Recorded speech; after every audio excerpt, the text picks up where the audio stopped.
keberadaan pengcover ini sebenarnya sangat membantu kami, Pak. Kami juga nggak melarang sebenarnya. Itu haknya mereka. Tapi kan gini, kayak kemarin sempat jadi isu kan, ada beberapa yang memang menjadi hak ekonomi, Pak. Betul. Itu yang membuat para pencipta-pencipta lagu ini marah kan. Nah, itu hak ekonomi lah, gimana lu dari YouTube dapat, lu manggung dibayar lebih gede, lu bawain lagu itu. Harusnya kan ada sebuah lembaga atau organisasi yang menaungi itu, Bang. Jadi supaya rapi lah gitu. Sebenarnya mereka sangat berjasa, Bang. Sangat berjasa sekali. Kalau lagu kami tidak disuarakan sama mereka, nggak akan kedengeran juga, Bang. Kan di kafe dia nyanyi, di apa gitu, dia nyanyi. Itu semakin jadi menurut kami jadi corong militan kami.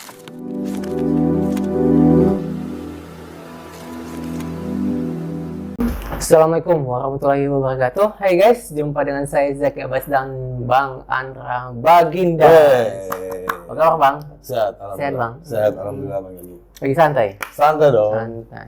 Buat ngefans harus santai. Oke. Weekend ya? Weekend. Ya. Awal tahun? Awal tahun ini kebetulan kita sedikit agak melandai karena memang ada kepentingan untuk Pindah tempat? Pindah tempat juga, terus untuk event-event juga masih kadang di hold karena ada kepentingan dari pemilu. Dan kita menuju pesta demokrasi ini, jadi emang agak sedikit melandai. Pilih siapa, Bang? 1, 2, 3. Rahasia ya? Kalau bisa dibahas ya? Iya, itu luber. Langsung umum bebas rahasia. Gak boleh bahas politik, Bang ya? Nggak boleh. Endorsannya mahal kalau politik itu. Bang, Yep. cerita nih. Asal mula band Baginda itu terbentuk kapan ya? Kalau asal mulanya kebetulan saya adalah formasi yang kedua, Bang. Kedua. Ya. Jadi kita tuh transformasi dari The Bagindas sebenarnya. Oke. Jadi The Bagindas berubah menjadi Bagindas. Baginda. Jadi The Bagindas itu mulai masuk di industri musik itu 2009. Dan mungkin sudah tidak satu visi misi waktu itu, teman-teman saudara-saudara saya juga itu di 2014 memutuskan untuk membubarkan diri. Oke. Tetapi waktu itu karena dalam satu label, kita dulu di salah satu label besar, tidak mau kalau The Bagindas ini bubar atau selesai gitu, karena umurnya masih, lagunya juga bagus-bagus, lagunya masih bisa diolah lagi kan. Akhirnya waktu itu label memutuskan untuk melanjutkan dengan formasi yang ada saya, sama ada salah satu kakak saya juga namanya Cak Mike, itu yang menciptakan semua lagunya The Bagindas, sama Bagindas itu dia yang ciptain. Akhirnya jalan lah sampai sekarang. Baginda sini kan asalnya dari Malang ya? Dari kalau secara personil kita campur aduk. Kita terbentuknya memang secara industri. Jadi bukan dari temen yang di kampung kita, ayo bikin band terus kita ke Jakarta, bukan seperti itu. Jadi memang kita dikumpulkannya secara pribadi-pribadi yang udah dikumpulin di zona industri. Oke. Jadi waktu The Bagindas itu ada 2 Bandung, 2 Malang. Malang. Ya, kalau yang sekarang Malang, Semarang, Kediri, sama Kota Baru. Kota Baru. Kalau yang sekarang, masih sekarang. Tapi pada saat terbentuk, Abang udah di dalamnya kan? Sudah. Yang milih vokalis awalnya juga Abang? Oh bukan, jadi kalau untuk milih vokal, kebetulan untuk The Bagindas, saya sebenarnya cuma hanya mengetahui secara sejarah saja. Jadi kalau dulu lagunya kan Melayu-Melayu gitu, waktu itu pernah juga dengerin, terus ada rekomendasi vokalis nggak untuk band ini gitu. Waktu itu kita saling bersuara aja, ada ini gitu. Gitu sih, Bang. Nah, cerita musik nih, Bang. Siap. Waktu kecil emang suka musik? Waktu kecil suka musik. Dari kita ngeband tuh dari SMP, Bang. SMP tuh kita dulu patung-patungan tuh, waktu itu masih bayar studio cuma 3.000 per jam, sewanya 3.000 perak. 500-an patungan satu band gitu kan. Itu di SMP itu. SMP. Awalnya bukan nyanyi juga saya, Bang. Saya main gitar, terus semua dicobain lah dulu tuh. Semua dicobain. Jadi kalau waktu itu kerennya lagi main gitar. Kalau pemain drum keren, coba deh main drum gitu. Semua bisa alat musik ya? Tapi nggak yang terlalu bisa juga, nggak, asal bisa aja. Asal bisa. Asal bunyi. Ini kan di Malang dulu ya? Iya, di Malang. Terus SMP belajar musik nih. SMP mulai ngeband, mulai ngeliat nonton konser kan waktu itu. Aku pingin ya suatu saat aku pengen manggung lah di panggung besar gitu. Tapi kan genrenya waktu itu belum musik Melayu begitu. Belum industrial banget dulu. Kita dulu kalau apalagi dulu saya berasal dari Malang kan. Malang tuh terkenalnya musiknya cadas. Musik rock gitu kan. Jadi seperti apa ya? Belum punya mimpi untuk bisa bikin lagu slow gitu belum dulu. Dulu tuh pokoknya sembunyi, wah keren yang orang bisa goyang, udah main band gitu. Ya. Tapi kenapa mau jadi nyanyi lagu Melayu? Wah itu ceritanya banyak banget. Jadi kebutuhan. Salah satunya bukan kebutuhan juga karena mungkin siklus industrinya emang udah seperti itu. Jadi saya juga gabung Bagindas itu sangat kaget juga waktu itu karena jadwalnya sangat padat, Bang. Sangat padat. Ya memang finansial akan mengikuti kan. Finansial akan mengikuti. Jadi agak sedikit ego saya dan idealis saya itu agak sedikit terkikis karena ya udah memang seperti ini rulesnya industri itu seperti ini gitu. Jadi lu manggung, lu dapat uang, lu manggung dapat uang. Ya akhirnya terbiasa seperti itu. Biasa gitu. Ya. Nah, masih ingat nggak band pertama namanya apa? Band pertama saya namanya Eruption. Wih. Itu udah dari namanya ya udah ketahuan Bang, genre musiknya apa gitu. Eruption itu band hardcore saya dulu. Masih komunikasi sama anak? Masih, kebetulan teman-teman SMA juga, teman-teman SMA saya semua. Terus kuliah saya bentuk band namanya The Kasta dulu. The Kasta, terus banyak band saya Bang. Akhirnya berlabuhnya di Bagindas. Gitu. Akhirnya berlabuhnya. Tapi lulus kuliah? Kuliah saya alhamdulillah DO. Alhamdulillah. Kenapa? Karena waktu itu apa ya?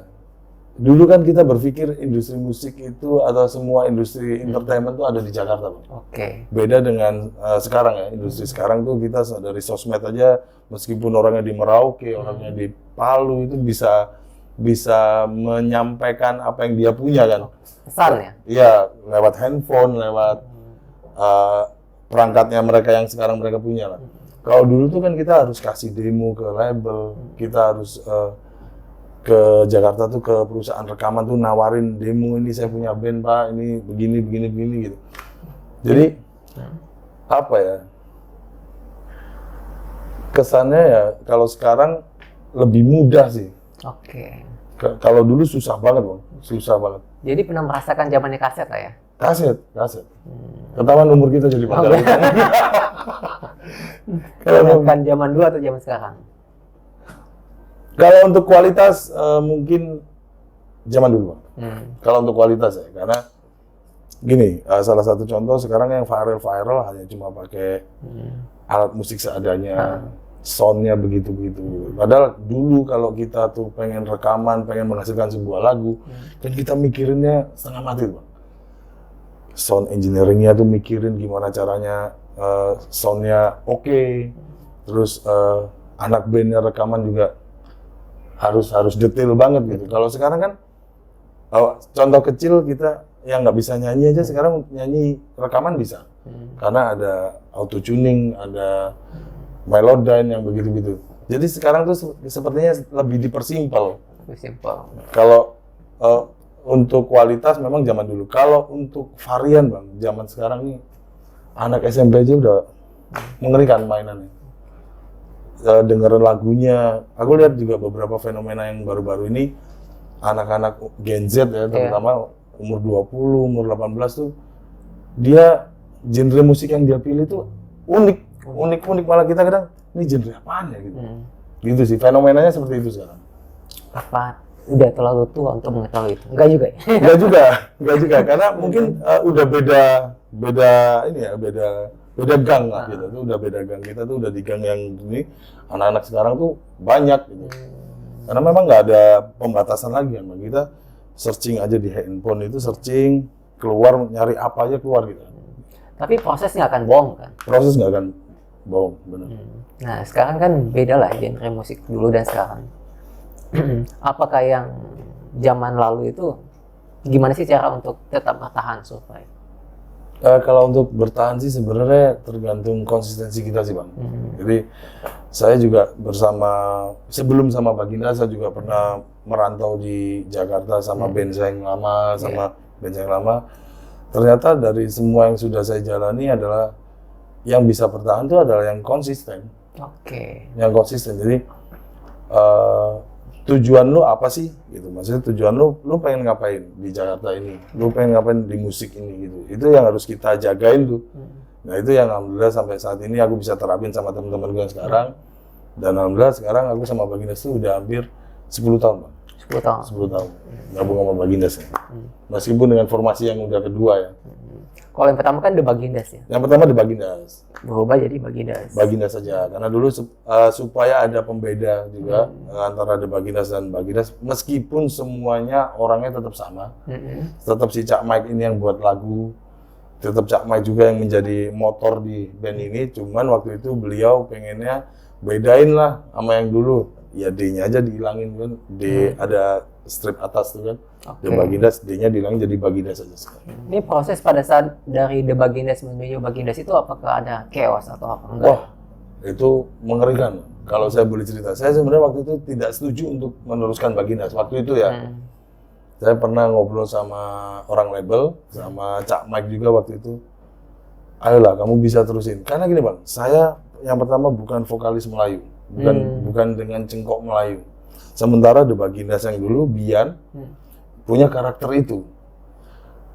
Wah, ini gimana nih lanjutinnya gitu? Gimana? Kalau aku paksain ke nyanyi seperti Bian, bisa, tapi nggak enak juga didengar gitu. Dan juga bukan aku juga gitu, bukan dari hatiku gitu, bukan karakterku gitu. Jadi awalnya waktu itu The Bagindas kan lagi booming-boomingnya.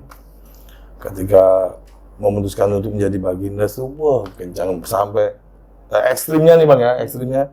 Sampai ada yang DM aku pakai akun fake, ngancam bunuh lah, mengancam inilah, udah, wah kata-katain tuh banyak sekali. Karena waktu itu ya udahlah, niatku, gimana aku ngobrol sama Cak Mike waktu itu, yaudah Cak, ayo kita lanjutin gimana, yaudah, gas aja nggak, gas, ya udah gas aja. Waktu itu ya udah, kita nggak usah denger tutup kuping kanan, tutup kiri aja. Awalnya seperti itu. Tapi di masalah personil yang lama dan sekarang kan nggak ada masalah lah. Nggak ada masalah, kita semua masih baik-baik dan itu termasuk guru-guru saya semua. Masih hubungan lah ya? Masih hubungan. Jadi masalahnya di netizen aja? Masalahnya di netizen, waktu peralihan itu ya. Waktu peralihan. Tapi sekarang udah menerima lah? Alhamdulillah, jadi saya melakukan promo, waktu itu melakukan promo tour sampai 51 kota Bang. Setelah promo tour itu selesai, baru ada yang mungkin memihak ke saya gitu. Ada yang begitu tuh, ada udah mulai terkikis lah gitu. Sangat panjang Bang waktu itu saya proses untuk bisa mendapatkan jati diri saya sebagai vokalis Bagindas. Itu hampir 3 tahun atau 4 tahun. Dan mulai terbiasa juga menyanyikan lagu Melayu? Dan mulai terbiasa juga. Tapi dengan karakter saya Bang ya. Kalau saya untuk disuruh mendayu-mendayu saya nggak bisa. Nggak bisa. Jujur memang lahirianya memang tidak bisa gitu. Tapi sekarang mereka udah kebiasa lah ya dengan karakter Abang. Alhamdulillah seperti itu, terkikis Bang. Jadi terkikis, mulai 4 tahun lah saya menghabiskan waktu untuk manggung, promo, akhirnya ada yang bisa manggil nama saya gitu. Itu merupakan sesuatu penghargaan juga buat saya kan. Jadi orang udah tahu kalau Bagindas ini formasinya udah beda, vokalisnya udah bukan yang dulu lagi gitu. Itu 4 tahunan lah. Biasa kan orang tua itu pengen anaknya kerja kantoran. Pada saat anaknya DO, gimana tanggapannya? Wah ini. Kebetulan gini Bang, memang saya hidup bukan dari keluarga yang akademis? Bukan ya? Enggak, saya justru dari keluarga militer. Oke. Jadi dulu tuh kita waktu kecil tuh doktrinnya harus terusin lah perjuangan gitu kan. Maksudnya suruh jadi militer juga gitu. Akhirnya kayaknya aku udah nggak di situ karena aku dulu nakal banget Bang. Dari SMA tuh udah mengenal minuman, udah jadi mindset saya udah bukan di situ karena udah berkumpulnya lingkungan saya orang-orang seni dulu waktu itu, orang film lah, orang musik gitu, jadi udah di situ. Akhirnya waktu tahu kalau ya akhirnya support juga sih orang tua, support. Jadi walaupun berat ya. Walaupun berat mungkin ya, mungkin berat. Jadi pernah ada salah satu kejadian yang memang membuat saya harus tetap menjaga konsistensi tadi yang kita bahas. Kalau kita mau bermusik itu harus konsisten. Itu ada satu hal yang membuat saya harus tetap konsisten di musik. Karena waktu itu saya pengen rekaman, Bang. Sama band yang pertama saya dulu. Saya nggak punya duit. Kita semua anak-anak nggak punya duit gitu. Orang tuanya juga bukan orang tua kaya semua.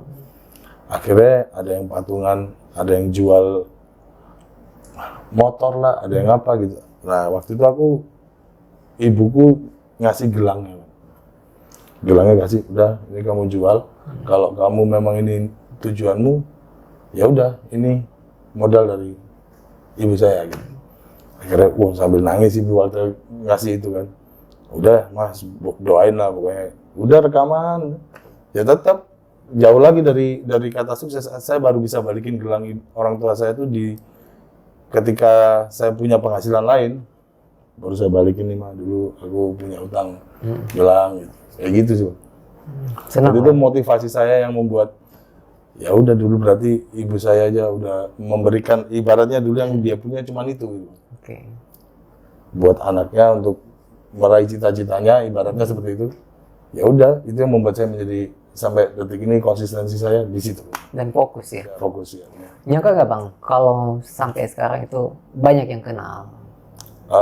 Sebenarnya kalau untuk bilang nyangka, kita nggak pernah menyangka, Bang. Karena tujuan bermusik kita tuh kan kita pengen punya sebuah karya, pengen punya lagu-lagu yang kita suarakan ini dikenal masyarakat, dan kita bisa menyampaikan isi lagu tersebut gitu. Kalau untuk masalah populer, untuk masalah finansial yang kita dapat, menurut kami itu buah di belakangnya gitu, Bang.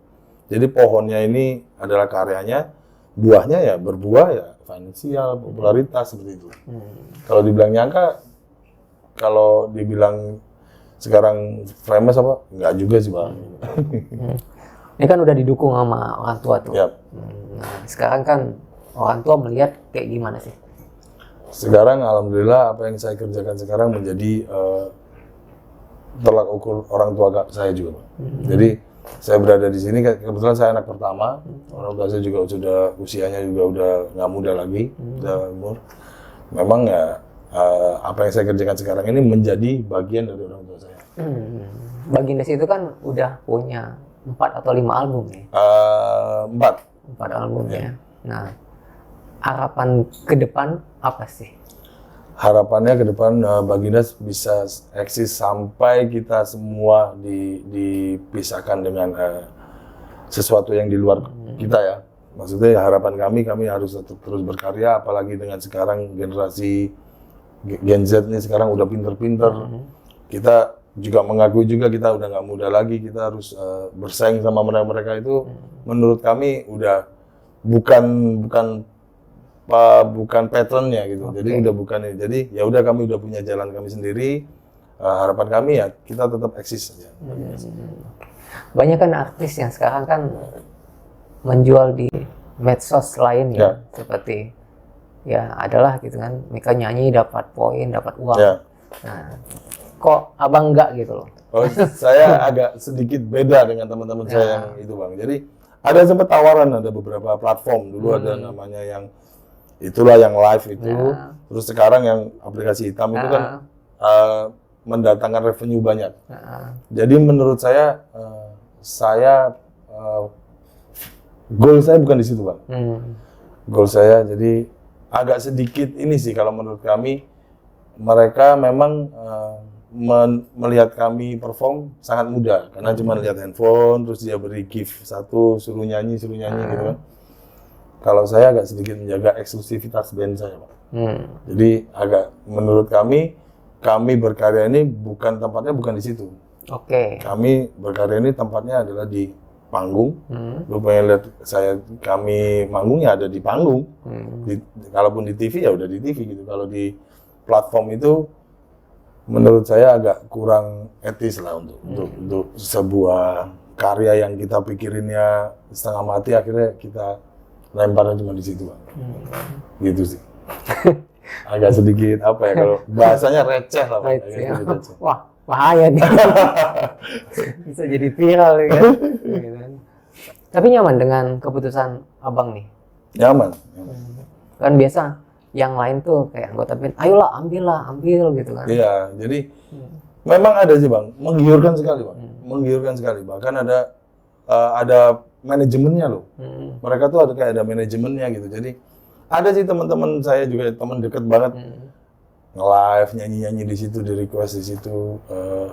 Ya udah nggak apa-apa, itu kan pilihan ya. Betul. Pilihan kalau menurut saya dan teman-teman Bagindas, terus sama aku juga konsultasi sama manajemen. Waktu itu hampir juga bang, aku kalau mau nonton kami nyanyi ya di panggung gitu.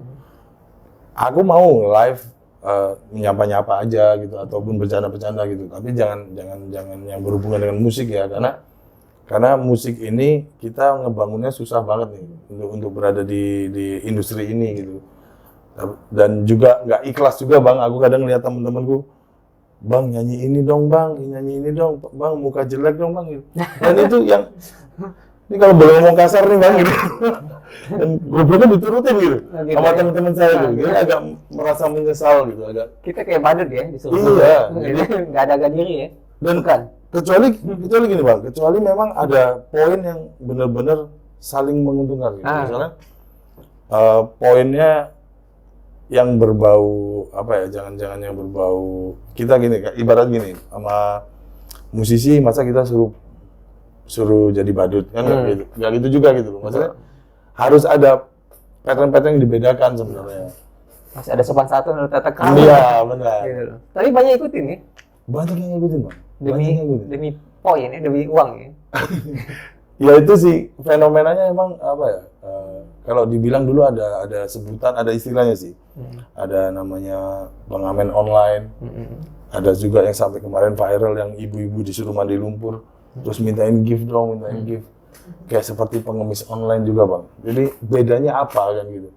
Kita masih bisa, badan kita masih utuh, kita masih bisa diberi kemampuan. Ya kita harus kalau memang cari sesuatu yang ini harus cari yang lebih layak lah gitu, melayakkan diri lah sebenarnya bang. Gitu sih bang. Kurang setuju juga saya kalau untuk di platform-platform seperti itu. Biasa kan orang kan banyak yang cover lagu orang. Setiap manggung misalnya tergantung permintaan juga ya. Tapi kok abang nggak mau cover lagu orang, mending lagu sendiri yang saya main. Saya tergantung permintaan juga bang. Kadang event organizer ataupun kita kan juga sering manggungnya di daerah kan bang.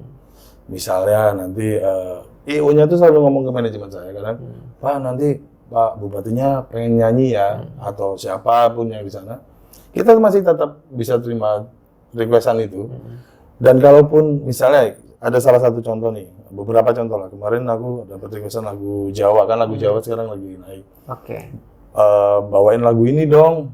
Ya otomatis aku kan. Aku izin ke yang punya lagu. Bro, aku mau bawain lagumu nih di sini. Bupatinya request, aku bawain ya, aman mas. Yang penting izin menurut saya. Ada kontak, maksudnya dalam arti ada lisan yang adab lah, maksudnya adab izin untuk lagu ini gue bawain gitu. Jadi kalau pada saat di mana di TKP kan biasa kan mau cari pencipta lagu atau yang punya lagu kan susah juga. Itu yang jadi gini. Terdata lah gitu. Ya, jadi misalnya event, ada beberapa event kami itu, nih main di acara ulang tahun kota ini gitu. Dan nanti manajemen saya udah detail tuh, udah gimana nanti ada bupati ada nyanyi nggak, kalau nyanyi lagunya apa gitu. Jadi kita udah kesana udah langsung bawa songlist, gitu. Udah bawa songlistnya ini. Kalau todongan di sana ya banyak juga, cuman ya kalau itu kita nggak sempat izin juga, gitu sih. Kalau todongan kan jatuhnya seperti jamming lah. Gitu. Dulu kan Bagindas pakai label ya. Label. Sekarang enggak ya? Sekarang pakai label juga, tapi label sendiri. Jadi setelah keluar dari label yang dulu, kita akhirnya memutuskan untuk bikin label sendiri. Meskipun artisnya cuma Bagindas saja. Oh, nggak membuka gitu loh? Belum dibuka buat ngambil talent lain, belum. Kita fokus sama Bagindas dulu. Tapi kan banyak kayak gitu bang. Jadi pada saat talent-talent lainnya ikut masuk ke manajemen label mereka sendiri ini, banyak yang disalahgunakan bang, gitu kan. Nah mudah-mudahan Bagindas enggak lah ya. Mudah-mudahan. Insya Allah amanah. Insya Allah. Ini boleh ngerokok nih bang ya? Boleh. Boleh ya? Mulut saya kering nih, Bang.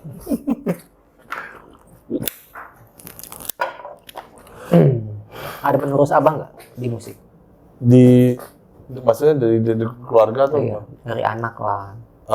kalau anak belum menunjukkan sikap untuk menuju ke musik, Bang. Ya, anak saya masih suka main bola, masih di situ-situ lah, karena masih umur 12 tahun. Oke. Ini kalau kita ngomong fanbase-nya Bagindas apa sih? Fanbase Bagindas itu namanya Baginda Ria, Bang. Itu kayak Aneka Ria Safari. Aneka Ria Safari. Jadi Baginda Ria tuh Ria itu adalah yang menyukainya gitu. Baginda Ria. Gitu. Alhamdulillah kami dari zaman The Bagindas sampai Bagindas ada beberapa yang memang masih stay. Masih stay dan semakin bertambah kan. Kita juga punya grup yang isinya personil sama teman-teman Baginda Ria itu. Jadi ada yang dari Kalimantan, ada yang dari Sulawesi, ada yang dari Jawa, ada Sumatera gitu. Jadi mereka itu nanti yang akan menjadi poros terdepan, Bang. Kalau kita melakukan sesuatu, kita keluar satu single gitu. Misalnya kita keluar single, malah kita belum posting, mereka yang udah posting. Oke. Nggak kena cekal ya? Kenapa? Nggak kena cekal ya? Enggak, jadi mereka memang ngebantuin ngeblasting itu. Oke. Mereka yang ada yang setiap hari itu malah sosmed saya, story saya cuma tiga jendela gitu. Ya. Mereka udah yang bisa sampai kecil-kecil gitu, Bang. Iya, postingannya sama. Sama ya? Postingannya sama. Nah. Sangat berpengaruh sih untuk keberadaan fans ya. Terutama Baginda Ria ini sangat mempengaruhi gimana mobilitas Bagindas ini ke depannya tuh mereka sangat berpengaruh. Oke, artis itu mesti ramah nggak? Harus menurut saya. Kenapa? Karena artis ini kan sebuah apa ya dibilang? Menurut kami artis ini kan hanya sebuah baju aja, Bang. Iya kan? Jadi kayak misalnya gini, nggak mungkin Pak Polisi kalau tidur pakai seragam polisi, kan pasti dilepas baju. Yeah. Sama anak-anak juga saya punya mindset seperti itu. Artis ini hanya bajunya aja. Ketika lu kembali ke kampung, lu kembali ke masyarakat, ya lu sebagai orang biasa aja. Gitu sih, Bang. Jadi memang harus ramah. Kalau nggak ramah, kita kan makhluk sosial, Bang. Kalau nggak kita nanti mati berangkat sendiri ke kuburan. Itu susah, Bang. Mengerikan tuh, loncat-loncat begitu. Loncat ya. Tapi banyak ada yang kayak gitu. Jadi pada saat mereka itu, kalau di satu daerah itu, pada saat meninggal, mereka disuruh jalan kaki. Bisa. Gitu. Mau kayak gitu, nggak usah. Jangan. Susah ya. Nah. Bang, siap. Biasa kan artis itu punya artis idola lah, influencer ya. Abang itu kiblat musiknya kemana sih? Kalau dalam negeri apa luar negeri nih, Bang? Luar bisa, dalam juga. Kalau luar negeri saya lebih suka musik-musik Amerika, Bang. Jadi musik-musik yang karena memang sukanya yang agak keras kan dulu. Suka dulu ada Pearl Jam, terus banyak sih musik country itu juga suka. Kalau Indonesia saya ada dua, Bang. Ini yang kebetulan saya juga pernah ngobrol dan kenal banget. Ada dua, almarhum Didi Kempot sama Iwan Fals. Oke. Jadi kalau Bang Iwan tuh, ya itu tadi, kalau Bang Iwan tuh saya pengen melihat dia, mengikuti dia secara konsisten. Sangat konsisten sekali. Dari dulu sampai sekarang, akhirnya ya udah ya jadi legend gitu beliau. Kalau almarhum Didi Kempot, perjuangannya, Bang. Itu yang membuat saya, wah keren nih orang. Keren ya. Keren. Ini Bagindas ini kan format baru ya. Yap. Jadi musiknya juga katanya beda lah. Beda. Pakai DJ dan sebagainya, lebih di remix gitu. Ya. Karena itu menurut saya kemarin saya itu tadi, Bang. Jadi sekarang itu kan generasinya udah jauh sama saya. Saya umur saya hampir 40 tahun. Sekarang orang-orang ngakuin umur juga ya di sini. Ngaku lah, Bang. Oke, kirain mau dihilangin umur. Jangan. Ya. Jadi sekarang ini yang nonton konser, nonton festival itu kan umur-umur 18 tahun sampai 25 tahun. Ya. Jadi kesukaan mereka sekarang ini apa? Gitu. Kita kemarin agak sedikit riset sama teman-teman Bagindas waktu mau bikin album baru. Riset dulu lah. Sekarang tuh anak-anak sukanya apa? Gitu. Ternyata fenomena aplikasi hitam ini sangat luar biasa, Bang. Waktu aku lihat di situ, kok remix terus. Kalau nggak remix, koploan, kalau enggak emang musik yang sedih banget. Iya. Kalau yang galau-galau gitu tuh. Berarti kita harus ngambil dari antara tiga ini. Kalau koplo nggak mungkin kan. Kita band kan, bukan dangdut, bukan penyanyi ambiar-ambiaran. Iya. Ya udah kita berarti untuk lagu beatnya kita featuringin sama DJ aja. Awalnya kita coba, awalnya lucu juga bang. Kita kan denger musik yang agak kenceng aja, kita masuk pub aja udah kuping udah capek kan bang. Waktu itu ya udah coba kolaborasi sama DJ. Awalnya agak lucu, agak kurang pede juga. Ketika kita di panggung, kok vibe-nya mereka nangkepnya positif. Hidup lah ya. Hidup. Kok jadi enak ya bang? Ya udah terusin begini aja. Gitu. Udah mulai gitu. Iya. Akhirnya sekarang Bagindas kalau perform kita 4 lagu sampai 5 lagu awal standar, 5 lagu sampai 6 lagu ke belakang udah pakai DJ. Jadi alhamdulillah kemarin sedikit jadwal kita sedikit nggak pernah libur tuh gara-gara DJ itu. SOP-nya udah kayak gitu ya? Iya, SOP-nya sekarang begitu. Jadi kalau nanti DJ-nya sakit, kita pakai DJ yang lain. Ada backup. Ada backup. Seru juga ya. Jadi rasa pub kita bawa ke lapangan. Botol loh semuanya. Botolnya plastik kalau di lapangan kan. Iya. Kayak es teh yang gitu kan. Dipindahin gitu ya.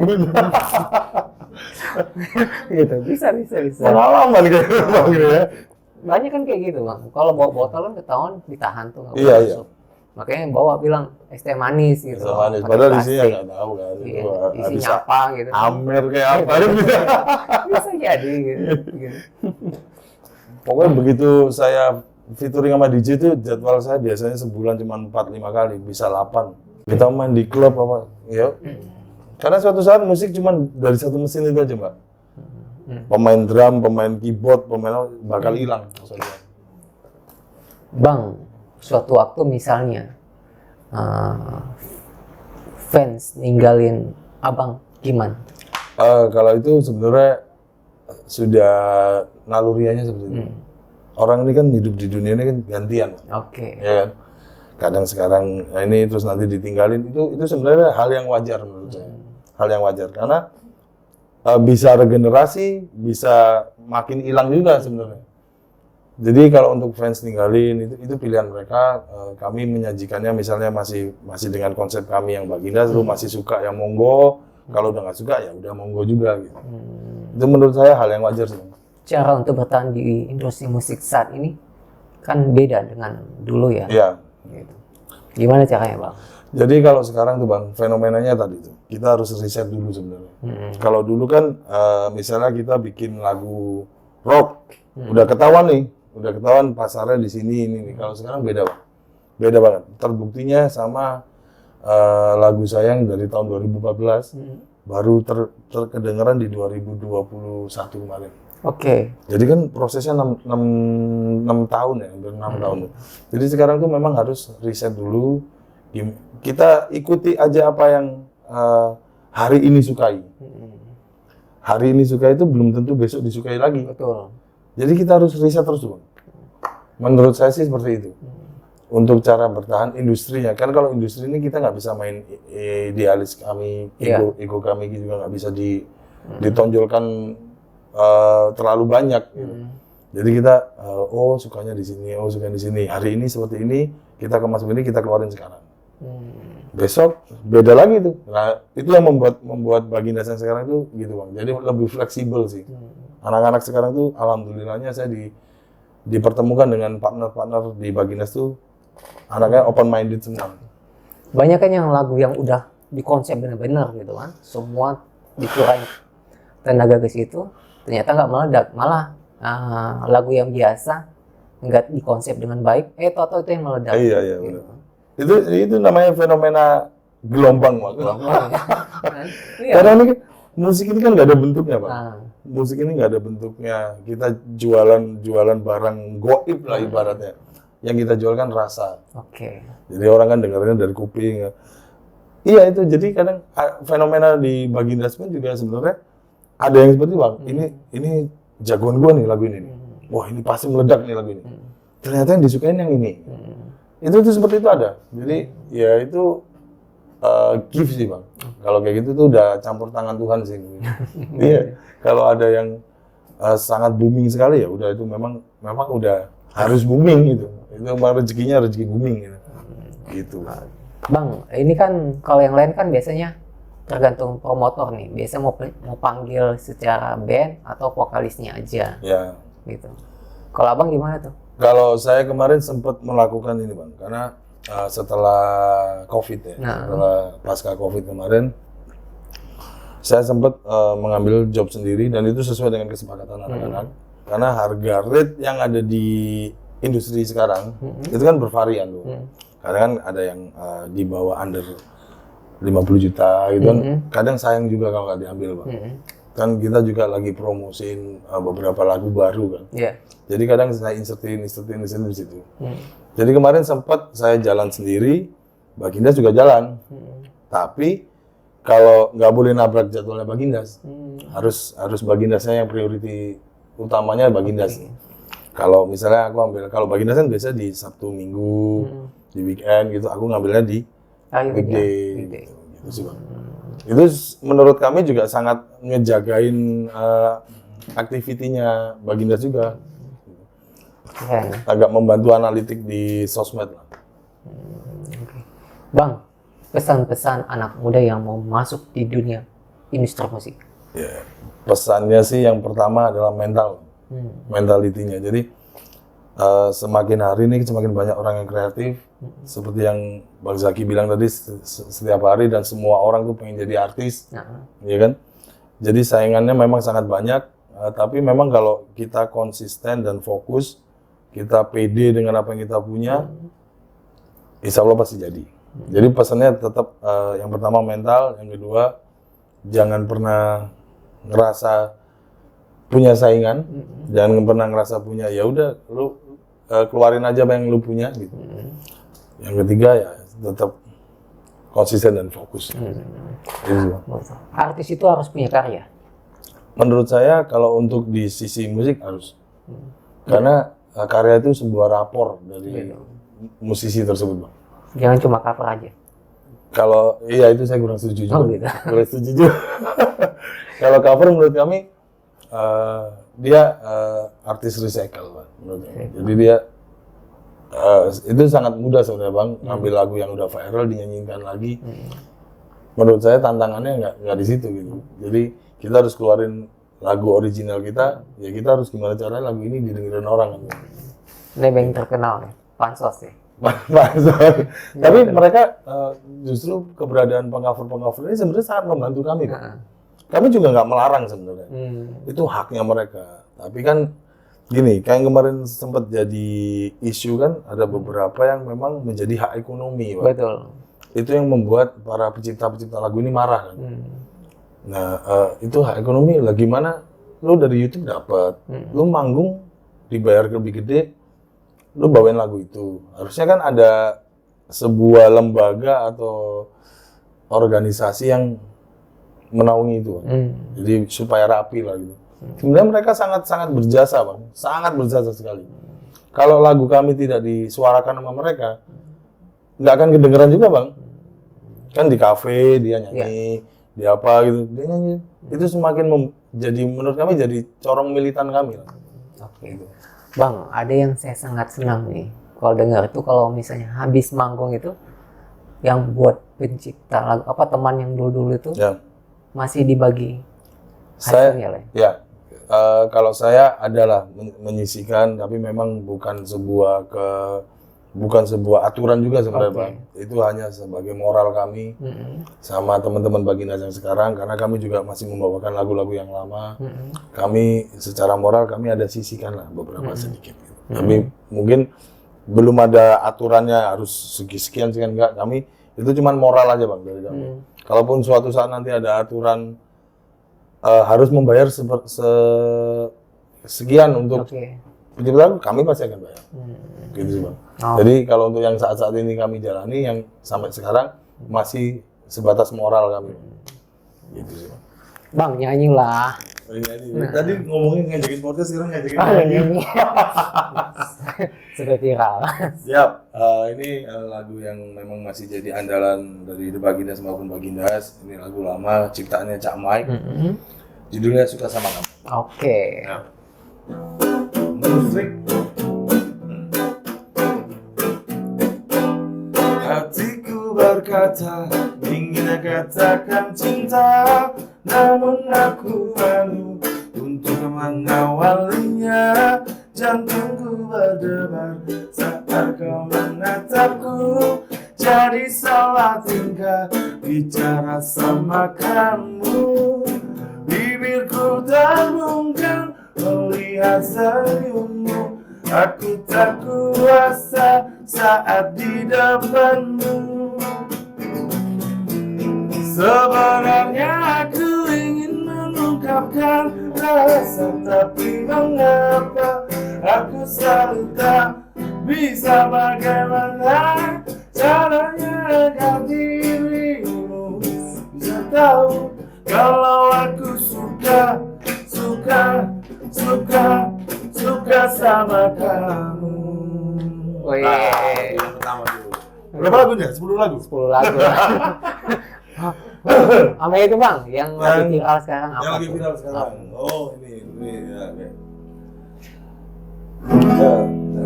Aku tak tahu yang harus ku lakukan untuk memilih dirimu atau dia. Dua-duanya sama-sama aku suka, tapi aku bingung harus pilih yang mana. Satu hitam manis, sedikit berkumis, bulu tipis-tipis kalau tersenyum manis. Satu putih cantik, bulu mata melantik, beri yang banyak yang bikin mabuk kepala. Untuk dirimu 50%, untuk dirinya 50%, untuk dirimu 50%, untuk dirinya 50%. Genap sudah 100% cintaku. Makasih nih bang. Coba dia ada satu lagi lah. Udah 3 CYNT ya. Yang paling terkenal CYNT. Berapa kali ku harus katakan cinta, berapa lama ku harus menunggumu. Di ujung gelisah ini aku tak sedetik pun tak ingatkanmu, namun dirimu masih begitu acuhkan, ku tak mau tahu. Bisa nyanyi lah Mas Reza. Tuh. Belum. Luka yang ku rasakan, bertubi-tubi yang kau berikan. Cintaku bertepuk tangan, tapi aku bawa senyum terindah. Bertahan satu cinta, bertahan satu cinta, bertahan satu cinta, bertahan satu cinta. Yeay.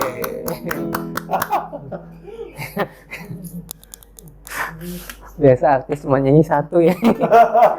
Oh, ada yang pelit banget bang. Masa sih? Saksikan di YouTube saya aja. Anjir, gue bilang gini. Aneh, nggak mau nyanyi bilang. Oh ya udah. Gitu.